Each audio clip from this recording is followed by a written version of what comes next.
Alright, in honor of Halloween, we must now talk about the mummy waifu. Do it now, Knight? No, not now. I'll give you a signal when I want you to do it. Gotcha, boss man. Now, a mummy is a dead human or animal whose soft tissue has been preserved, preventing further decay. Egyptians viewed mummies as essential physical vessels to house the soul for the afterlife, believing that the mummified body was necessary for the spirit's survival and for a successful journey to the underworld and judgment. So, I do it now? I told you I'd give you a signal. You never told me what the signal was. Okay, I'll be like, go ahead, voice. You got that? Oh wow, it's almost like you could have told me that beforehand. Just wait!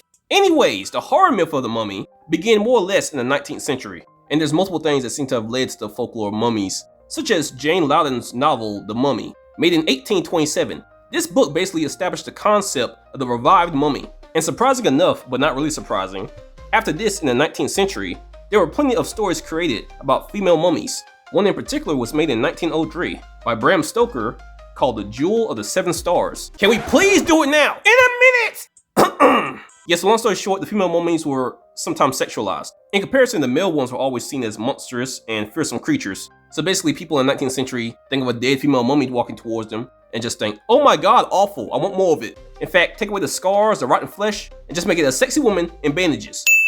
There we go, perfect. Oh, and there was also a horror movie called Blood from the Mummy's Tomb, made in 1971, with a female mummy that looked like this. God dang! For a mummy, she looked mighty hydrated. Now this mummy's name is Queen Terra, and after many thousands of years, when her body is finally found, it is described as being perfectly preserved, looking no older than the day that she was killed. She's also described as having large, heavy tickle biggies. But, unfortunately, she is I still hit though. Now past this point, there's many other movies about mummies, and especially female mummies, with some being more attractive than others, and some being more dangerous than others, and some being just downright scary. Alright, voice, do it now! Voice? Voice! Oh my god, girl, slow down. Slow down. Let me get my debit card out first. Voice, what are you doing? You're supposed to show something scary!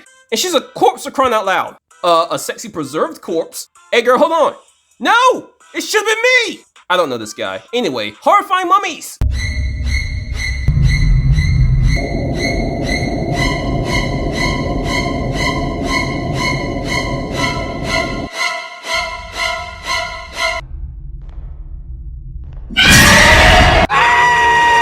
Yeah, even if a mummy's hot with no rotting flesh, you still technically could not smash. And that is because of the mummy's curse. In folklore, this curse causes bad luck, illness, or death for those disturbing the tombs, and especially for those who disturb the tomb to goon to it. The corpse belongs in a tomb anyway to await the afterlife. So if you desecrate that tomb to get your freak on, you cooked! Unless you're a cat, right? Well, Anubis is the god of mummification in Egyptian mythology, and he is a jackal, or a jackal-headed man, and jackals are in the dog family, so I would say yeah, that means you too. Damn it, those damn dogs! You know what? I'm gonna call up my girl Bastet and we're gonna handle him. Yeah, you do that, buddy. Ain't no Egyptian guy gonna tell me what I can't goon to. Still a corpse.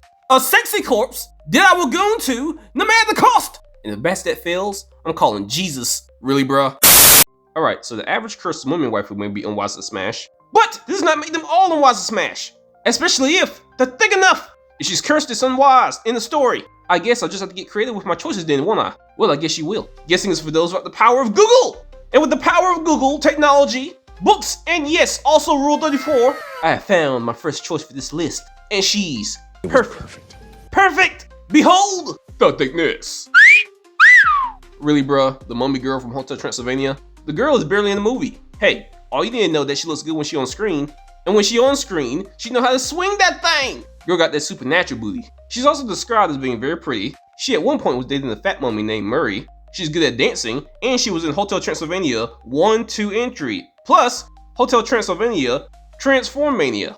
Even though that's true, her only real con seems to be that she's a background character, and there's not that much more information about her at all. Ooh, also some speculate that she could be Cleopatra. I mean, sure, they're both hot, but in reality, Cleopatra wasn't mummified. Try to go darker for your next choice. You know, someone more evil and more despicable in their character. Oh, too easy, I have the perfect one. This one I've hated ever since my childhood. Her name is Anak Sunamon. And if you don't understand what I just said, good, because I don't understand what I just said either.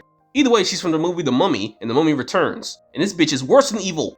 How's she worse than evil? She's toxic! She's toxic? Okay, what'd she do? Hey, wait a minute! Aren't you my inner voice? How the hell do I not know her if you know her? Her story starts a long time ago as the Pharaoh's concubine. You're not even listening to me, are you?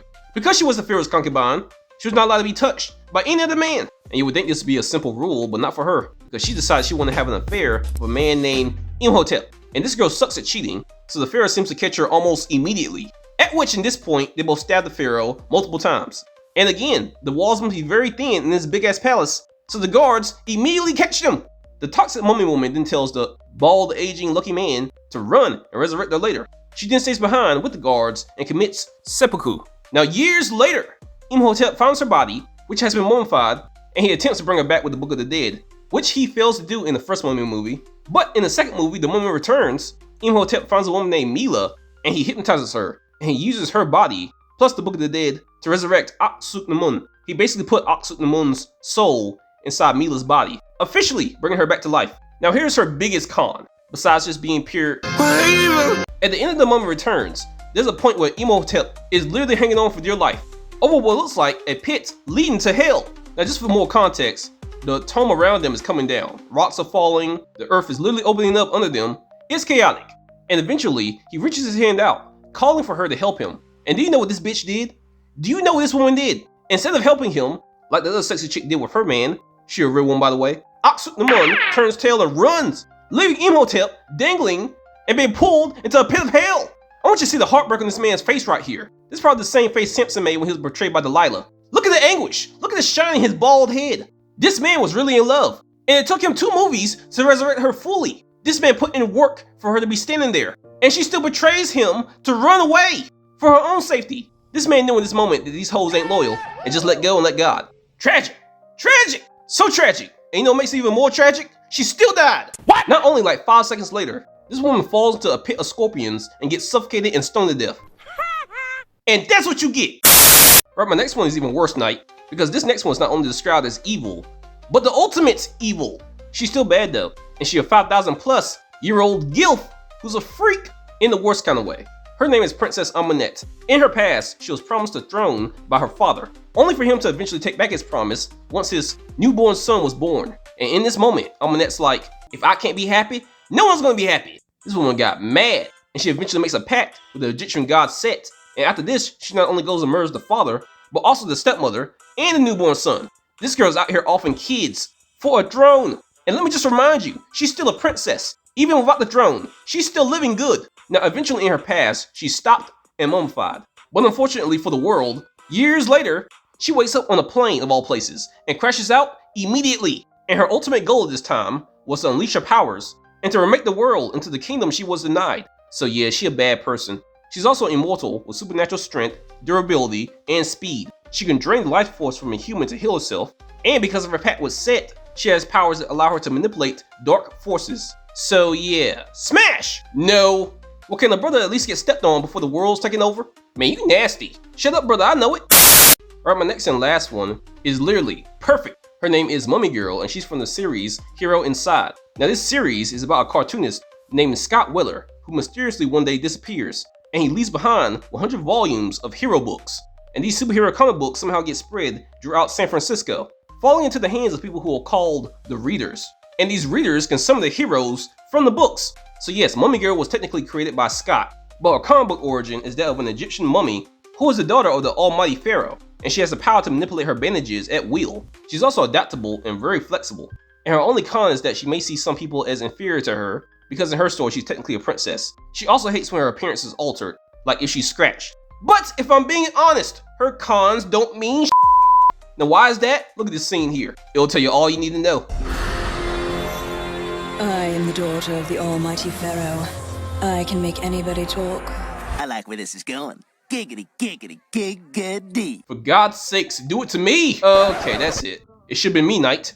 Me! Not him! It's not fair! Y'all leave your thoughts and opinions in the comments, and let us know which waifu for Halloween y'all want us to do next. And you guys have a great day. Bye! Ah! Why is it never me? For God's sakes, this is the end of the video. And you're a cat in my head! Shut up! Why did you want it all again?